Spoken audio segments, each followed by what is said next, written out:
Bonjour, je m'appelle Sonia Paradis et je me suis posé la question, est-ce qu'il n'y a que deux genres, hommes et femmes?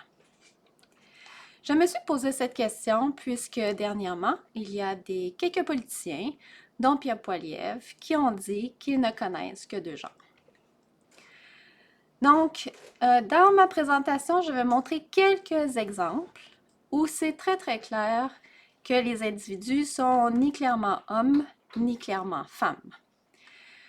Le premier cas est le syndrome de Klinefelter. Ce syndrome est communément appelé le syndrome XXY, puisque c'est le trouble chromosomique le plus commun. Et dans ce trouble, l'individu a deux chromosomes X, mais aussi un chromosome Y. Donc, cet individu n'est pas clairement homme, ni clairement femme. Cette condition a été identifiée en 1942. L'article scientifique qui l'a décrit est dans mes références en bas de ma diapositive. L'article a été publié dans The Journal of Clinical Endocrinology and Metabolism. Cet article, malheureusement, est payant. Donc, malgré qu'il a été publié en 1942, on peut voir le résumé gratuitement, mais l'article au complet est payant. Donc, il faut payer pour pouvoir le lire au complet. Et ça limite beaucoup l'accessibilité de cet article pour les gens qui n'ont pas accès, par exemple, à une bibliothèque scientifique. Malgré que la cause a été identifiée officiellement en 1942, la cause, elle, a été identifiée dans les années 50. Plus précisément, en 1959, par les individus Jacobs et Strong.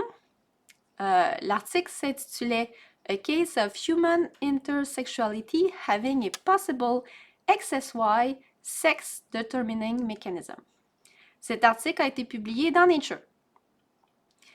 Par contre, comme vous pouvez voir, j'ai rajouté un symbole de dollar rouge, donc il est payant aussi. Donc, ce n'est pas possible de le lire au complet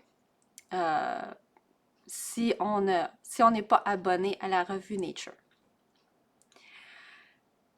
Ce syndrome affecte environ une personne sur 500 individus qui ressemblent à des hommes. Dans une population de 40 millions d'habitants, ça voudrait dire que ça pourrait affecter environ 40 000 individus qui ressemblent à des hommes. Voici les signes et symptômes du syndrome de Klinefelter, aussi appelé XXY. Les symptômes peuvent être subtils. On remarque une infertilité ou la fertilité est réduite. Les individus peuvent avoir des muscles plus faibles que la normale. Ils peuvent être de grande taille. Nous pouvons voir une coordination motrice faible.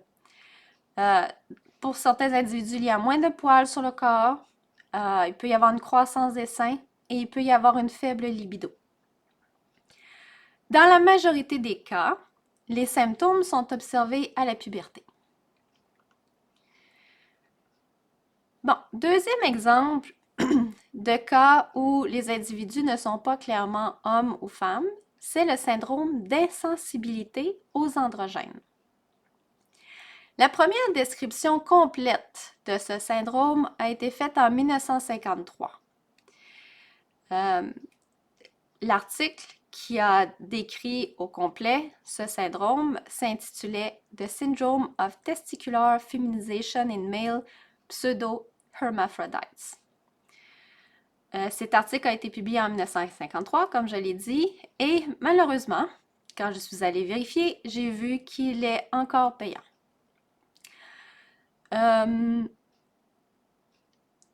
Ce syndrome est causé par une absence ou une anomalie des récepteurs des androgènes.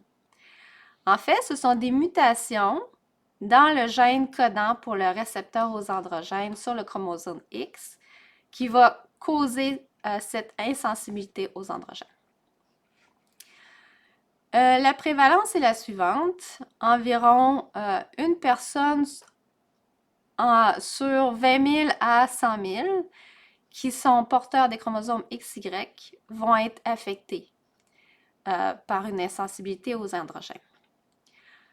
Ainsi, dans une population de 40 millions d'habitants, cela pourrait affecter entre 200 et 1000 individus avec les chromosomes XY.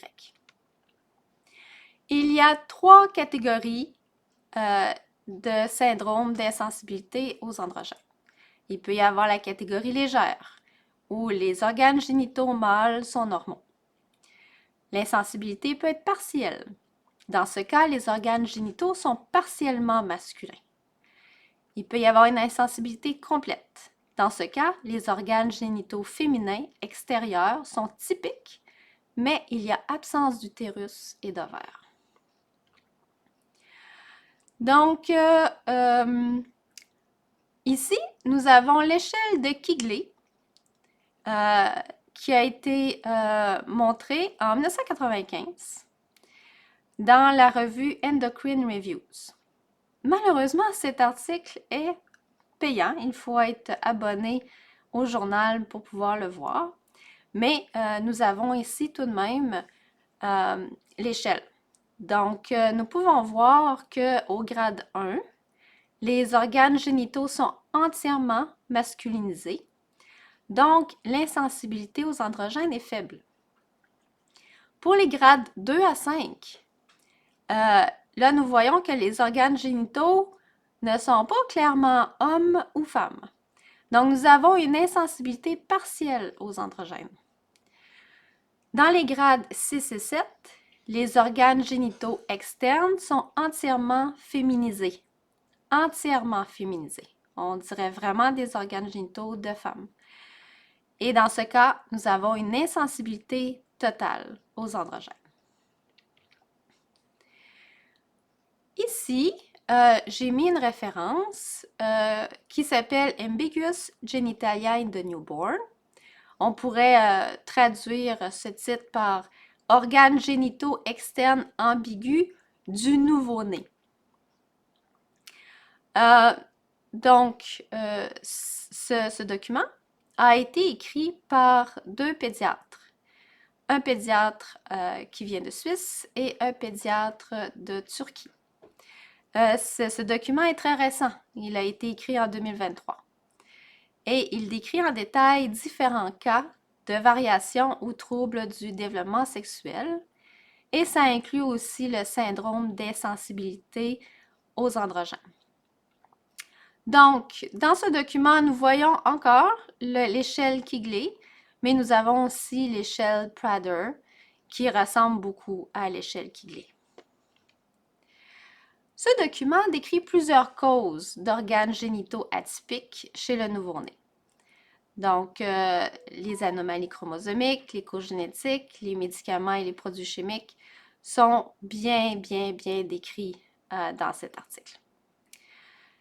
Ce qu'on voit aussi, c'est que l'incidence est d'environ une personne sur 4500 personnes, environ. Donc, dans une population de 40 millions d'habitants, les organes génitaux atypiques chez le nouveau-né pourraient affecter environ 9000 personnes.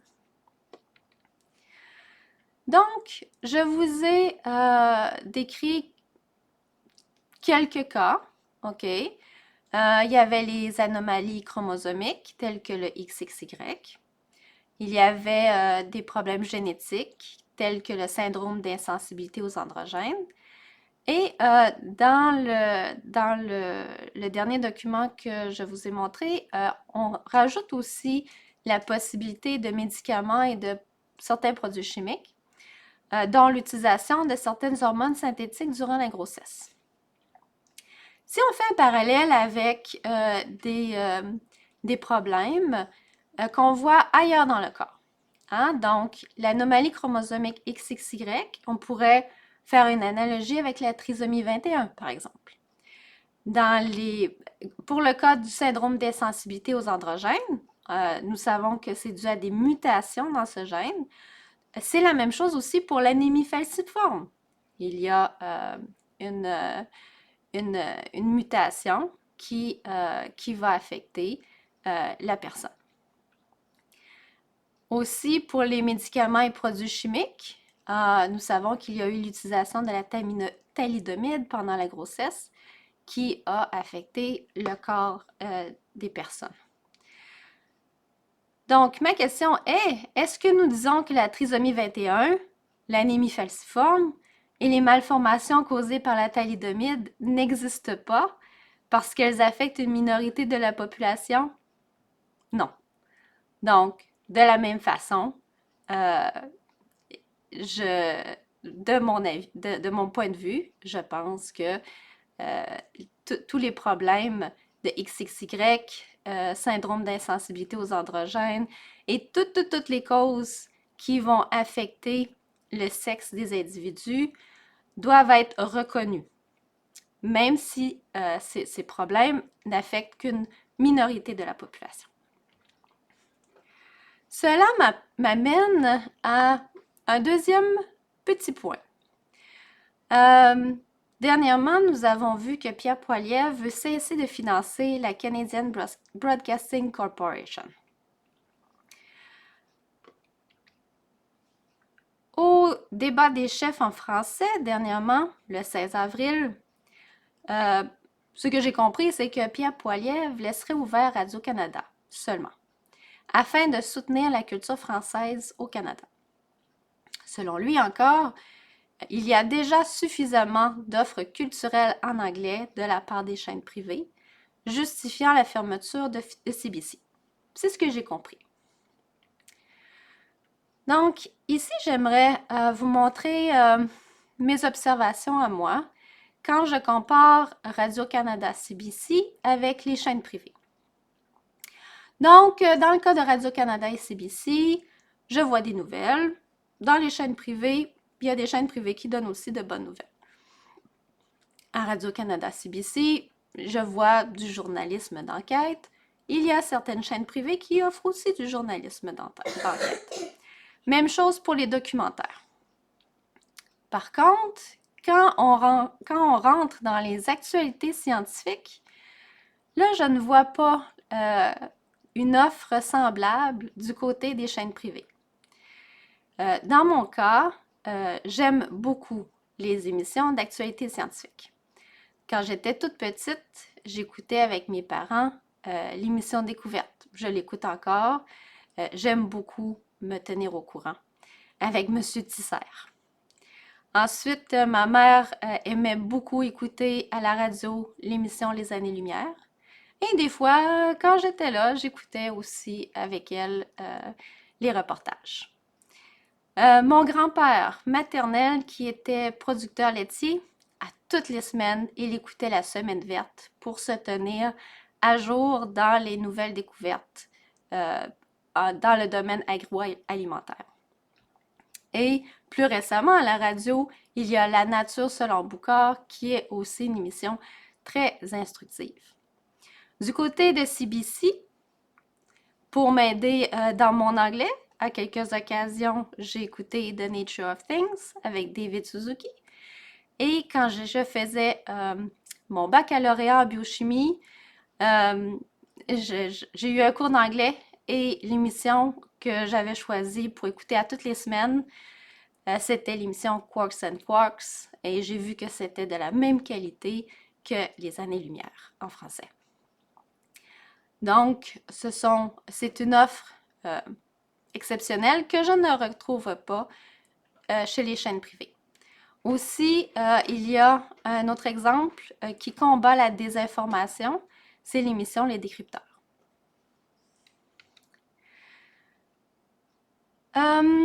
J'ai mentionné dans mes exemples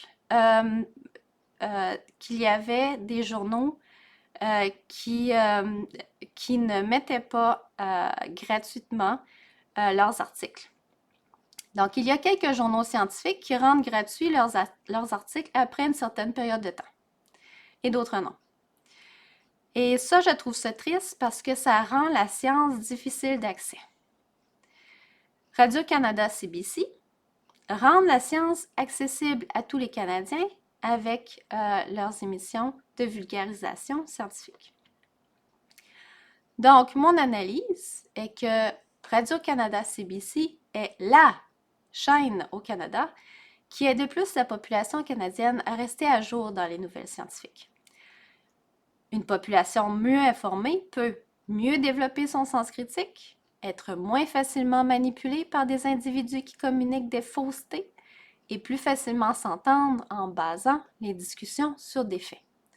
Donc, personnellement, je pense que de fermer CBC pourrait nuire à la population canadienne.